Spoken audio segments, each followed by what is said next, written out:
സങ്കീർത്തനങ്ങൾ അധ്യായം 66. കർത്താവിനെ സ്തുതിക്കുവിൻ. ഭൂവാസികളെ, ആഹ്ലാദത്തോടെ ദൈവത്തിന് ആർപ്പ് വിളിക്കുവിൻ. അവിടുത്തെ നാമത്തിൻ്റെ മഹത്വം പ്രകീർത്തിക്കുവിൻ. സ്തുതികളാൽ അവിടുത്തെ മഹത്വപ്പെടുത്തുവിൻ. അവിടുത്തെ പ്രവൃത്തികൾ എത്ര ഭീതിജനകം! അങ്ങയുടെ ശക്തിപ്രഭാവത്താൽ ശത്രുക്കൾ അങ്ങേക്ക് കീഴടങ്ങും. ഭൂവാസികൾ മുഴുവൻ അവിടുത്തെ ആരാധിക്കുന്നു. അവർ അങ്ങയെ പാടിപ്പുകഴ്ത്തുന്നു. അങ്ങയുടെ നാമത്തിന് സ്തോത്രം ആലപിക്കുന്നു.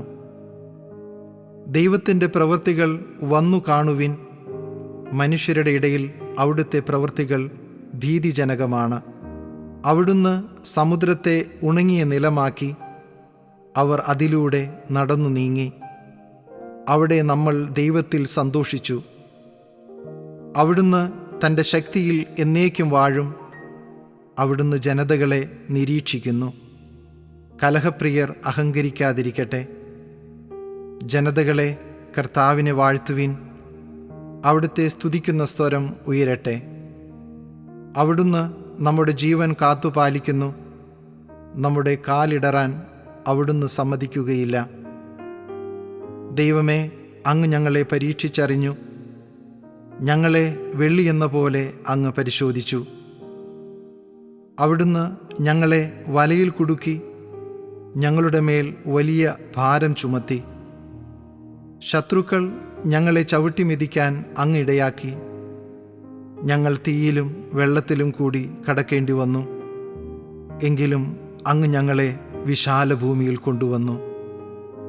ദഹനബലിയുമായി ഞാൻ അങ്ങയുടെ ആലയത്തിൽ വരും. അങ്ങയോടുള്ള എൻ്റെ നേർച്ചകൾ ഞാൻ നിറവേറ്റും. കഷ്ടതയിലായിരുന്നപ്പോൾ എൻ്റെ നാവുകൊണ്ട് നേർന്നതാണ് അവ. കൊഴുത്ത മൃഗങ്ങളെ ദഹനബലിയായി ഞാൻ അങ്ങേക്ക് അർപ്പിക്കും.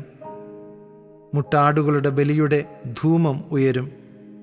കാളകളെയും ആടുകളെയും ഞാൻ കാഴ്ചയർപ്പിക്കും. ദൈവഭക്തരെ, വന്നു കേൾക്കുവിൻ. അവിടുന്ന് എനിക്കു വേണ്ടി ചെയ്തതെല്ലാം ഞാൻ വിവരിക്കാം.